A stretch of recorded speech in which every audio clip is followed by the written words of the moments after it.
Tamil Nadu foundation Houston சாப்டரின் golden jubilee விழா கல்யாண மாலையின் 25வது ஆண்டு விழா ஹியூஸ்டனில் கல்யாண மாலை சிறப்பு பட்டிமன்றம். நடுவர் புலவர் திரு ராமலிங்கம் தலைமையில் பொறுமையும் சகிப்புத்தன்மையும் நிறைந்திருப்பது ஆண்களிடமா பெண்களிடமா? சென்ற வார தொடர்ச்சி.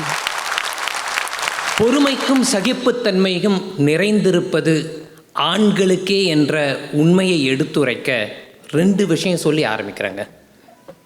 கேள்வி கேட்டுக்கிட்டே இருக்கிறதுக்கு பொறுமை அவசியமா, இல்லை கேள்வி கேட்டுக்கிட்டே இருக்கிறவங்களுக்கு பதில் சொல்கிறதுக்கு பொறுமையும் சகிப்புத்தன்மையும் அவசியமா?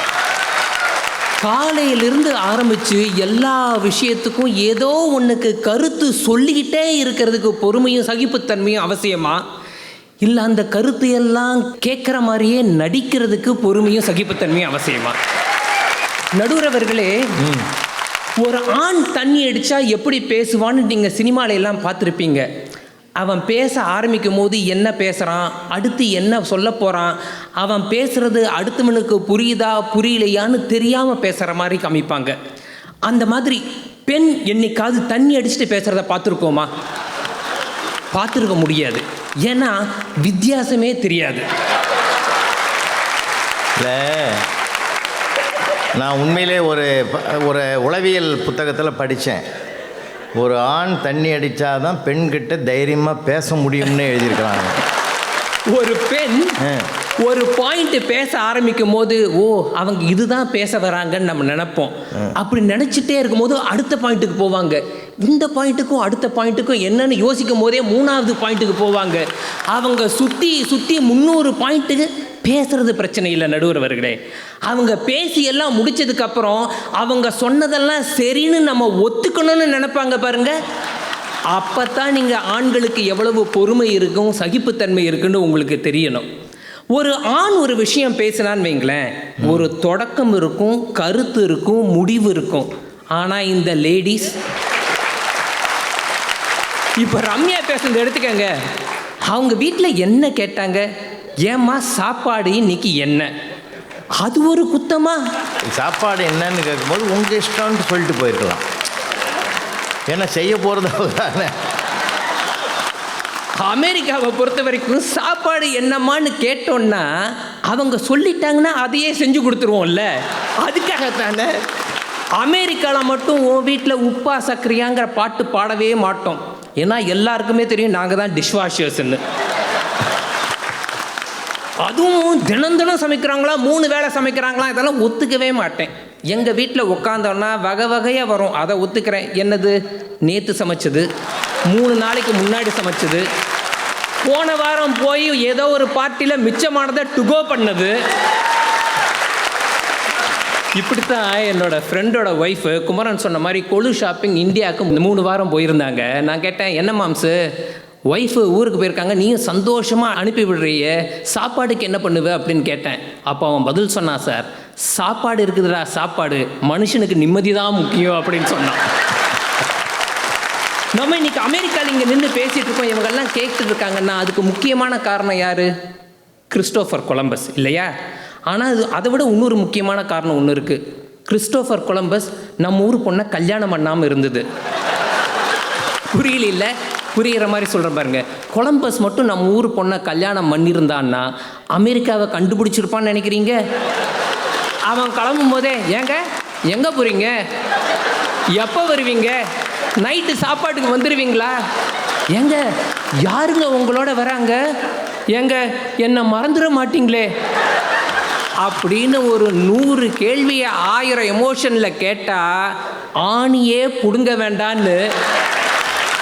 நல்ல வேளை கொலம்பஸ் காலத்தில் இவர் பிறக்கலை, அவர் முயற்சியை கை விட்டுருப்பார், அமெரிக்கா போகிறத கை விட்டுருப்பார். நள்ளிரவில் தனியாக ஒரு பெண் என்று நடக்கிறாளோ அன்றுதான் சுதந்திரம் அப்படின்னு மகாத்மா காந்தி சொல்லியிருக்காரு. ஆனால் நான் இன்னைக்கு சொல்கிறேங்க, வீட்டிலிருந்து வெளியில் போன புருஷனை எப்போ வருவேன்னு இந்த பொண்டாட்டிங்க கூப்பிடுறதை நிறுத்துறாங்களோ அன்னைக்கு தாங்க உண்மையான சுதந்திரம். பெண்களுக்கு பொறுமையும் சகிப்புத்தன்மையும் அதிகம் அப்படிங்கிறாங்க. எல்லாமே உடான்ஸுங்க. குடும்பத்தில் நடக்கிற அத்தனை பிரச்சனைக்கு காரணமே இந்த பெண்கள் தான். 50% இவங்க பேசுறதுனால வருது, மீதம் ஏங்க நீங்கள் ஏன் பேசாமல் இருக்கீங்க, உங்களுக்கு ஒன்றுமே தெரியல, பேசுங்க பேசுங்கன்னு நம்ம தெரியாதனமாக இந்த 2-3 வார்த்தை சொல்லுவோம் பாருங்க ரம்யா, அப்போ தான் இந்த வாய்க்கா தகராறு வருது. வாயினால் வந்த வாய்க்கா தவறாது. பேசினா தீராத பிரச்சனையே இல்லைன்னு யாரும் சொல்லிட்டு போயிருக்காங்க. சொன்னவருக்கு நிச்சயமாக கல்யாணம் ஆயிருக்காது. பேசுறதாங்க பிரச்சனையே. ஸ்டாட்டிஸ்டிக்ஸ் படி பெண்கள் ஒரு நாளைக்கு 20,000 வார்த்தைகள் பேசுகிறாங்களாம், ஆண்கள் 7,000 வார்த்தை தான். அதுவும் விஜயோட கணவர் ராஜா மாதிரினா அதை விட கம்மி.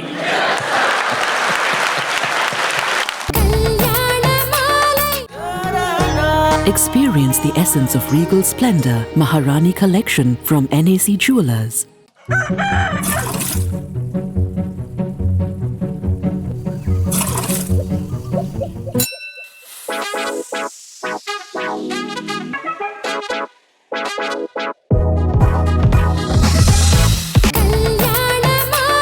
ஹியூஸ்டனில் கல்யாண மாலை சிறப்பு பட்டிமன்றம். நடுவர் புலவர் திரு ராமலிங்கம் தலைமையில் பொறுமையும் சகிப்புத்தன்மையும் நிறைந்திருப்பது ஆண்களிடமா பெண்களிடமா தொடர்கிறது. நீங்க கவிதா மேடம் சிங்கப்பெண்ணேன்னு ரிங்டோன் வச்சிருப்பாங்கன்னு சொன்னோன்னே எனக்கு ஒரு கதை ஞாபகம் வருது.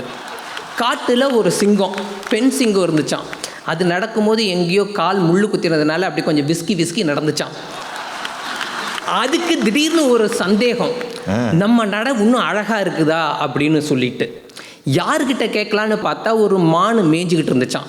மானை கூப்பிட்டு, மானே நான் நடக்கிறேன், என்னோட நடை எப்படி இருக்குன்னு சொல்லு அப்படின்னு சொல்லிச்சான்.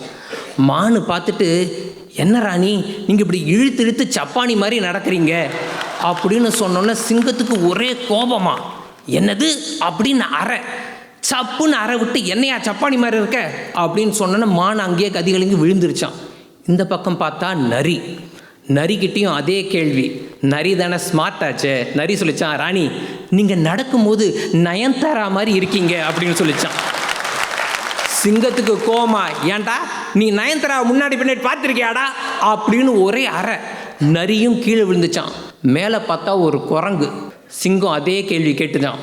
குரங்கு இப்படி சொன்னாலும் அரை விழுகுது, அப்படி சொன்னாலும் அரை விழுகுதுன்னு பேசாமல் காது கேட்காத மாதிரி இருந்து தப்பிச்சிருச்சான். அதனால் பெண்களே, நான் சொல்ல வருவது என்னவென்றால், உங்கள் வீட்டு குரங்குகளிடம், உங்கள் வீட்டு ஆண்களிடம்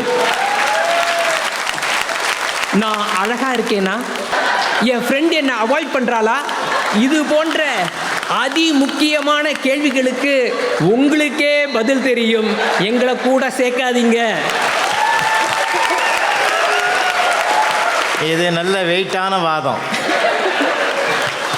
குமரன் சொன்ன மாதிரி நீங்கள் நவராத்திரினா நம்ம ஊரில் 9 நாள், தசரானா 10 நாள் தானே.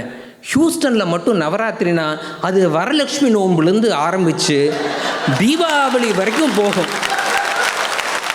தினமும் பார்ட்டி, தினமும் லேடிஸ் கெட் டுகெதர், ஒவ்வொரு கெட் டுகெதர்லேயும் தினமும் லேடிஸ் பாலிடிக்ஸு.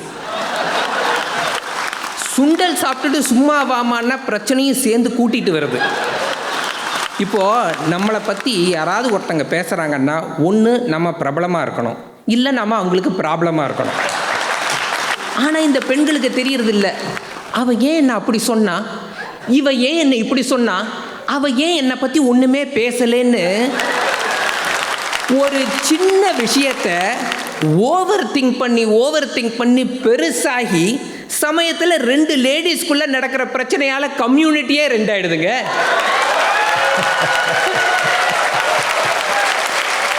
இன்னைக்கு என்னதான் பெண்கள் படித்து கை நிறைய சம்பாதிச்சாலும் ஒரு பொருளாதார நெருக்கடி அப்படின்னு வந்ததுன்னா அதை காப்பாற்றுற பொறுப்பு இந்த ஊரில் ஒரு ஆணுக்குத்தான் இருக்குது.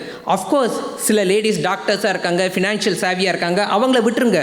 மெஜாரிட்டியான பொறுப்பு, பொருளாதார சிக்கலை சமாளிக்கிற பொறுப்பு ஒரு ஆணுக்குத்தான் இருக்குது. அமெரிக்காவை பொறுத்த வரைக்கும் இந்த H1B கிரீன் கார்டு, இந்த விசா பிரச்சனையெல்லாம் எக்கச்சக்கங்க. அதெல்லாம் பார்த்து வீட்டில் சொல்ல முடியாது. எவனோ விசா கொடுக்காததுக்கு நம்மளை விசாரணை கைதி மாதிரி ட்ரீட் பண்ணுவாங்க.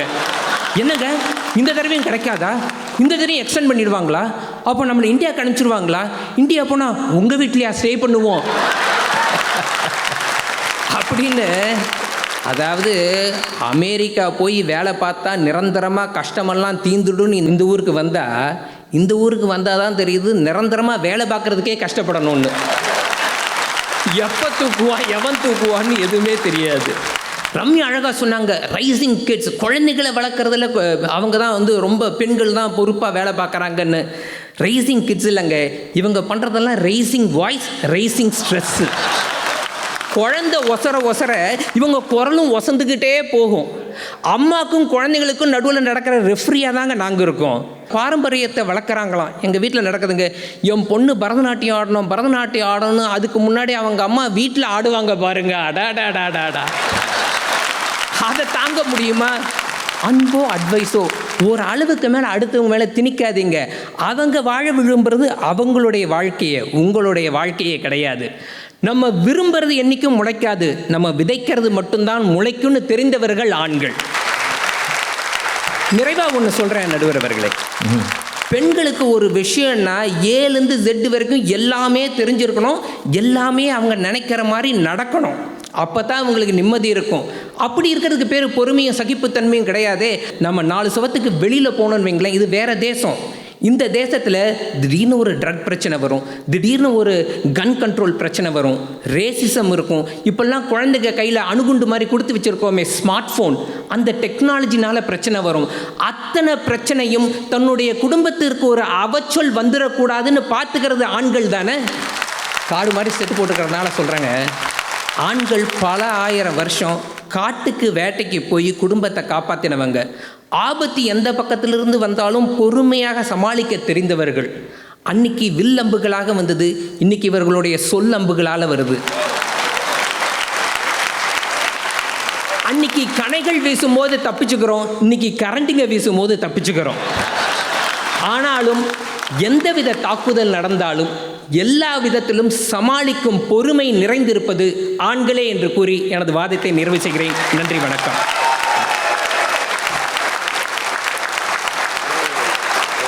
ரொம்ப அருமையாக பேசியிருக்கார் விஸ்வராமன். அனுபவ ரீதியான செய்திகள் எல்லாம். என்னன்னா எனக்கு ஒரு பயம், இப்போ முடிச்சுட்டு வீட்டுக்கு தான் போகணும். அவர்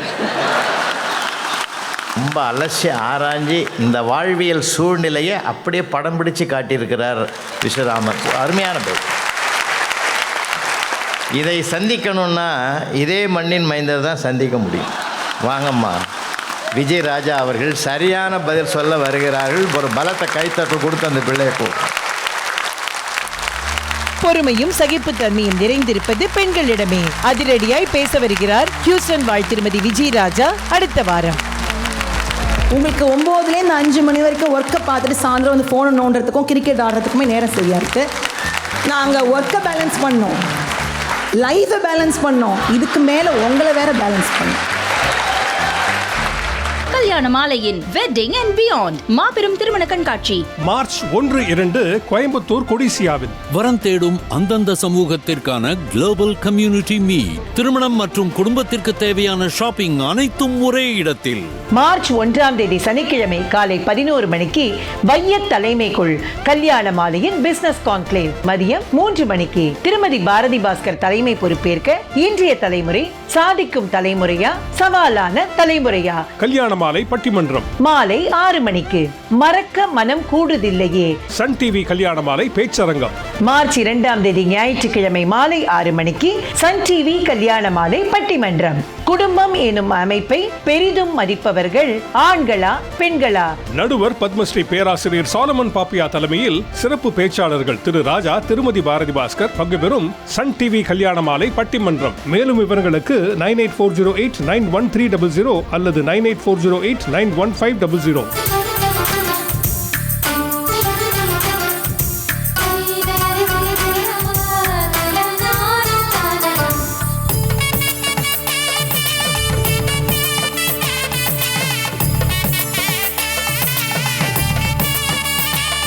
உங்கள் வீட்டு வரனுக்கு மிகச் சிறப்பான இல்வாழ்க்கை துணை அமைய பதிவு செய்து கொள்ளுங்கள். kalyanamaalai.com.